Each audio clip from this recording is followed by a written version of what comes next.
Ladies and gentlemen, the First Lady of the United States, Michelle Obama.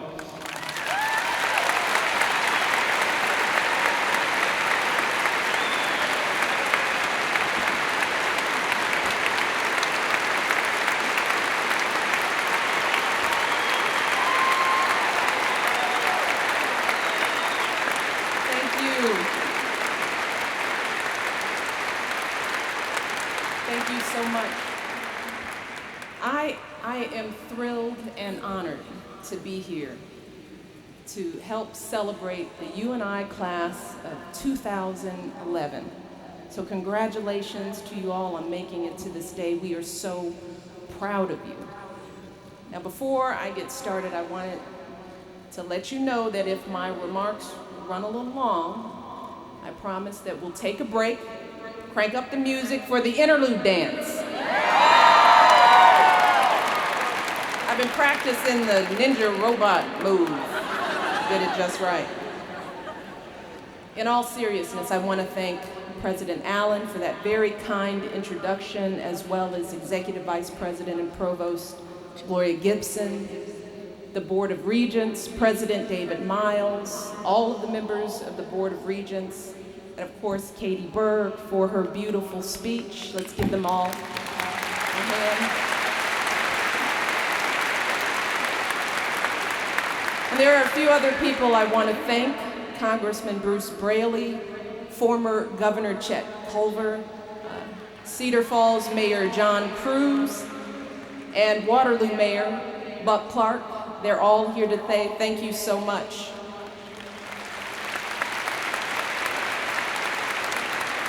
And finally, I want to say a special thank you to everyone here in the Unidome, especially all of you who changed your plans so that we could celebrate our graduates together today, so thank you all.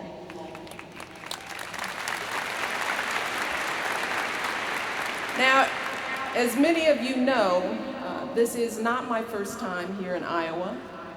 In fact, it feels like I've spent more time in this state than in anywhere besides my home state of Illinois and, of course, Washington, D.C. My family was here a lot back in 2007, long enough for my husband to have a sculpture of his head made out of butter, yes. But while a campaign is what initially brought me to Iowa, what brings me back today is something so much bigger, much deeper, so much more personal to me. See, believe it or not, this state and the people that I've met here and the things that I've learned here have all become a very important part of my own personal journey. I have to admit that back when I first started coming here, I was pretty nervous. I mean, most folks barely knew who my husband was, let alone who I was. And I was still a bit uneasy about the whole president thing, as our daughter Malia used to call it. I didn't know what a run would do to our family or how it would affect our girls.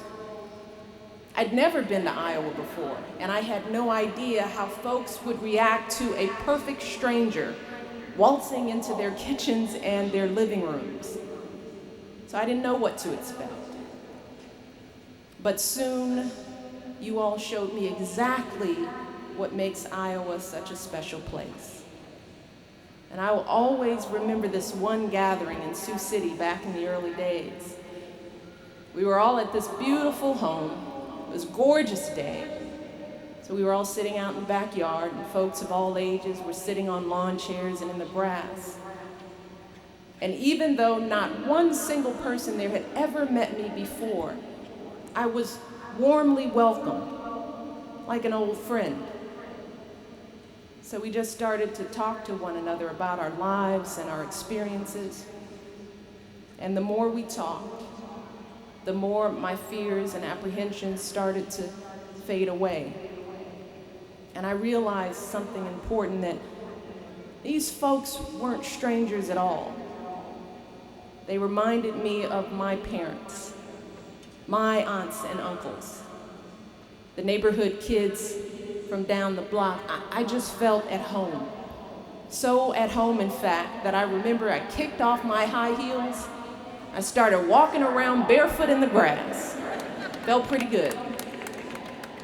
And that's how I wound up feeling just about everywhere I went throughout this state. Though for the record, I kept my shoes on most of the time. And it wasn't just how folks here treated me, it was how they treated my whole family. In Pella, an entire neighborhood sang happy birthday to Malia on the 4th of July. At the state fair, y'all poked fun at Barack when he lost a carnival game. It's pretty funny. I'll never forget how people looked after our girls, encouraging them to play and jump on the trampoline with their kids or play in the park. They welcomed us into their homes in Perry and Cedar Rapids, at coffee shops in Waukee and Oskaloosa, and the Historical Society right here in Cedar Falls. Now, these communities may not have been exactly like the one I grew up in, and the folks I met may not have come from exactly the same background as me, but the more that I shared my story with all of you and you shared your stories with me, the more I realized that what truly connects us is our shared values. In the end, there is so much more that unites us than divides us. And that's really what I want to talk with all of you about today. I want to talk about those values. The values you've learned here at UNI. The values you've learned growing up and spending time here in Iowa, and how those values will serve you every step of the way on the journey ahead. And the first value I want to discuss is in many ways the most important, but often taken for granted. And that is the power of family. Now, this is something that all you folks here in Iowa understand in your bones to your core, just listening to Katie. I saw it everywhere I went. Strong, connected families that looked out for each other and supported each other through good times and bad. And I can tell you from my own experience that nothing else in your life, nothing, not your job, not your hobby, not the money in your bank account, nothing will sustain you like family. When I was growing up, we might not have had much, but my family was and still is my rock. I was raised in modest means, probably like many of you. We lived on the top floor of a two-family home on the south side of Chicago. My dad worked in the boiler room of the city water plant. My mom stayed at home until my brother and I reached high school, and then she took a job as a secretary. In our household, we had rules, we did our chores, we minded our cues, and yes, we ate our peas. And while we had our share of struggle and heartache, we sure did laugh a lot. And we loved each other more than I could ever put in words. And even though those times might seem far away, even though my father has passed, my brother lives 3,000 miles away, the bonds that we formed in that teeny little apartment still connect us. They are and will always be my core and my compass in life. So graduates, after this ceremony is over, I want you to hug the folks up in these stands just a little harder. And then make sure you call them next week and the week after that and the week after that and the week after that, right? Moms and dads and grandparents, because these are the folks who made you who you are. These are the folks who will stand by you no matter what life throws your way. These are the folks who prepared you to succeed here at UNI and who prepared you to contribute to your communities and to your country. And that leads me to the second value I want to discuss, and another thread which is woven throughout this university and this state, and that is the value of service to others. And the truth is, many of you could be giving this part of my speech yourselves because you've been living this value every day of your lives. During the floods of 2008, so many of you were out there sandbagging. After the tornado, you went over to Parkersburg to provide all kinds of relief services to the victims there. There were the Volunteer Tuesdays where many of you served at agencies like the Salvation Army and the Northeast Iowa Food Bank. And students here have stepped up to serve our country and wear its uniform at a time when we're asking so much of our troops and their families. And that includes 4 members of this class who were commissioned as second lieutenants in the U.S. Army just this morning.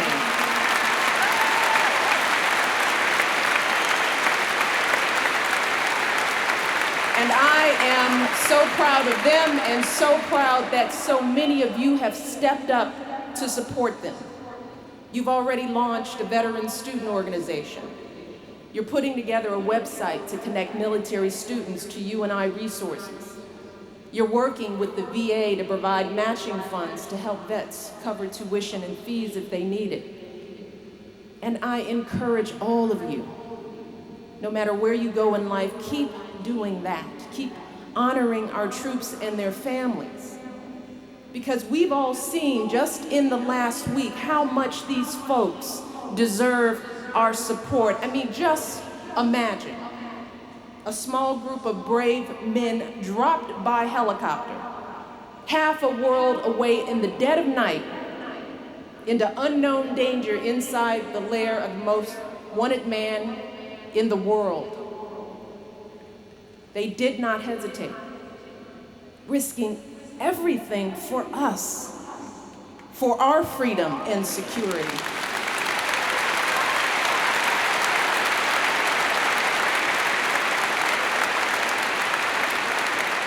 And they did it not just as Navy SEALs, they did it as husbands, as fathers, as sons. Their families were back here with no idea of their mission or whether their loved ones would ever come home. Now that's the very essence of the word service. And the least we can do is give something back to these troops and their families who've given us so much. I have seen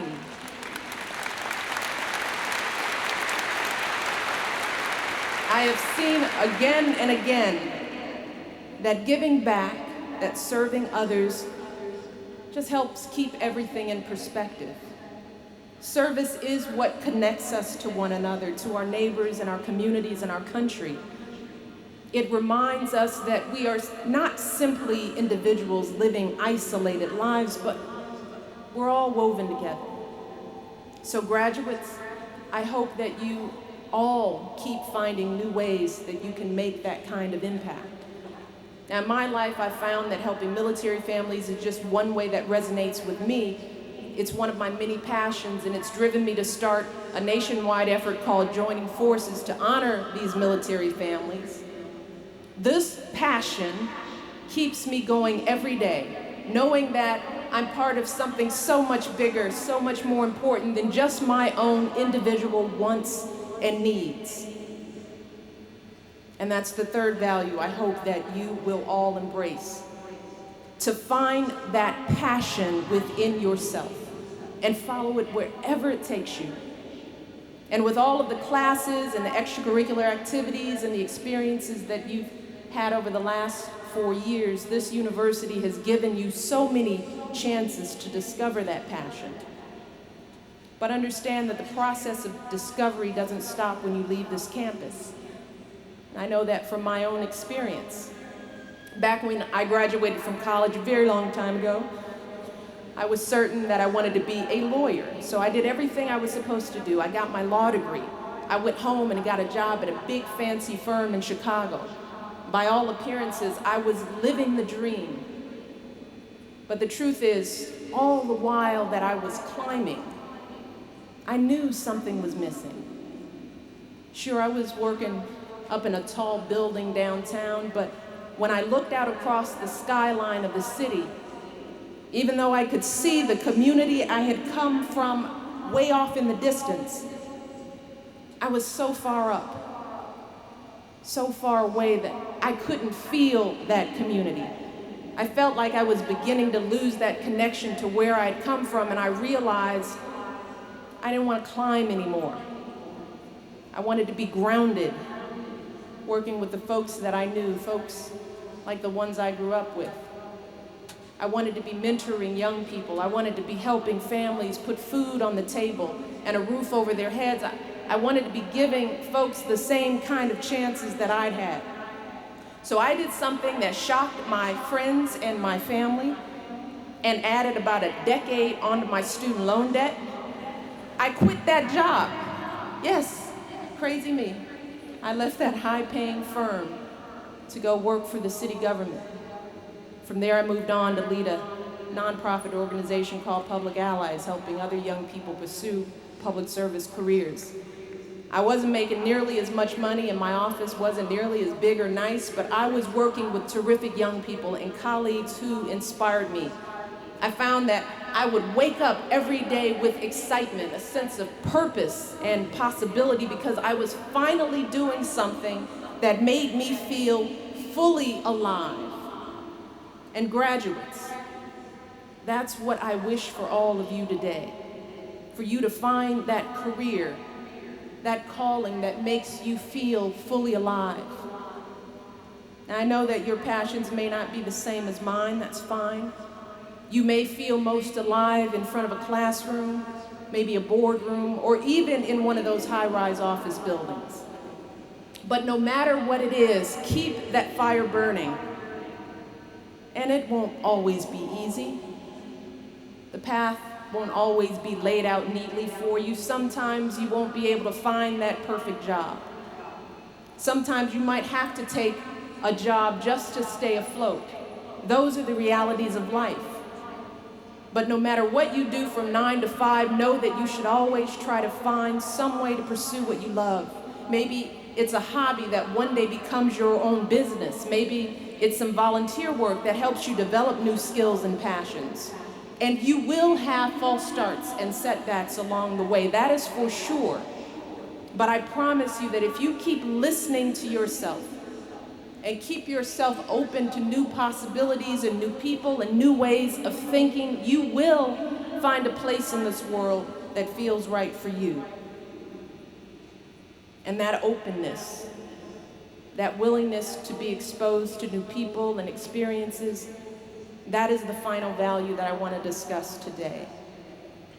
And this is something that I think truly defines the state of Iowa and its people.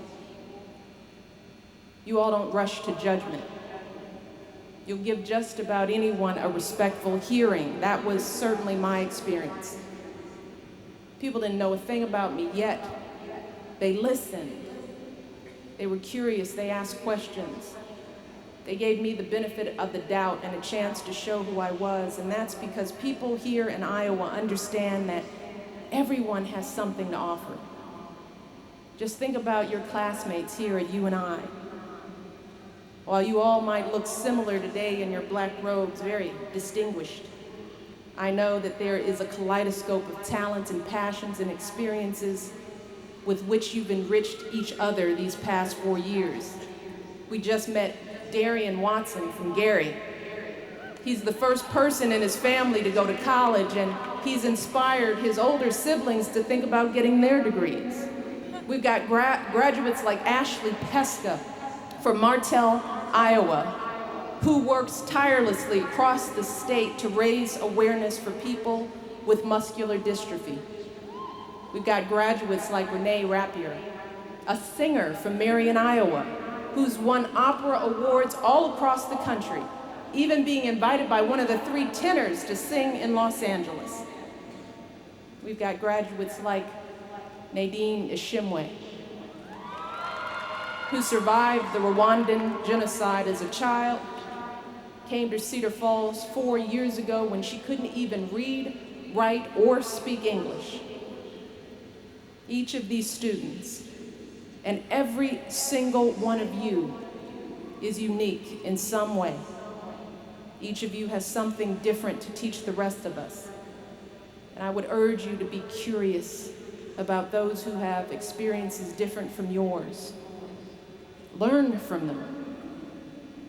Let their ideas and experiences challenge your own assumptions and perspectives. But at the end of the day, don't ever lose sight of what makes you unique. Don't ever stop believing in what you have to offer. Don't ever count yourself out. And if you ever do begin to doubt yourself, if you ever start to wonder whether you can fulfill all those dreams, I want you to think of 2 words that showed this country that young people here at UNI have got what it takes. Those 2 words, Ali Farouk Manesh. You have to explain that to everyone here who doesn't get it. And then I want you to think about all those other men and women who have come before you. The very long list of distinguished alumni who have sat where you're sitting today. People like Molly Boyle, Iowa's Teacher of the Year. Chuck Grassley, a 6-term U.S. Senator. The first African-American principal in Iowa, Walter Cunningham. Nancy Powell, the Director General of the United States Foreign Services. And then there's Nancy Ossie. Now, Nancy grew up in Cedar Rapids, dreaming of faraway countries and people. She got her BA and her MBA at UNI in the early 80s and then took a job selling phones. She went out to California where she heard about a small startup nonprofit called International Medical Corps, an organization that worked in some of those faraway lands, responding to emergencies, helping local residents become self-reliant. She asked if they needed a volunteer, and as it turned out, they needed a CEO. So Nancy listened to her heart, she took over, and IMC took off. All told, they've directed more than $1 billion in assistance and training worldwide. They've touched millions of lives from Somalia to the Balkans to Haiti and Japan. And as CEO, Nancy has earned awards that put her in the company of presidents and generals, Nobel Prize recipients, and Oscar winners. Now, you might hear Nancy's story and think, wow, that's pretty cool. I could never do something like that. But if there's one thing I want you to leave with, it's this. This university and this state have given you everything you need to do something exactly like that. The values you've learned here, commitment to family, openness to diversity, willingness to serve community and country, the courage to follow your passion. These are the keys to success in any field, I guarantee you. They are the building blocks of a fulfilling life. They are the foundation of healthy families and vibrant communities and, yes, a strong country. And that's what I saw when I first started coming to Iowa. And graduates, that's why I wanted to come back. I wanted to remind you what makes you special and so very unique. I want you to realize the power and value of your experience here in this state. I want you to feel the strength of this place that so many of you call home. And I want you and need you to carry the values that you've learned here with you wherever you go. We need you to share those values with everyone you meet and pass them down onto your children and your grandchildren. Spread them throughout our country and throughout the world. And whether your next step is New York or New Hartford, whether you're looking for a job in Des Moines or New Delhi, I want you to truly believe that you can kick off your shoes and walk around in the grass anywhere in the world, because you can. So congratulations again, graduates. I'm so proud of you, and Godspeed, and God bless you all on the road ahead. Take care.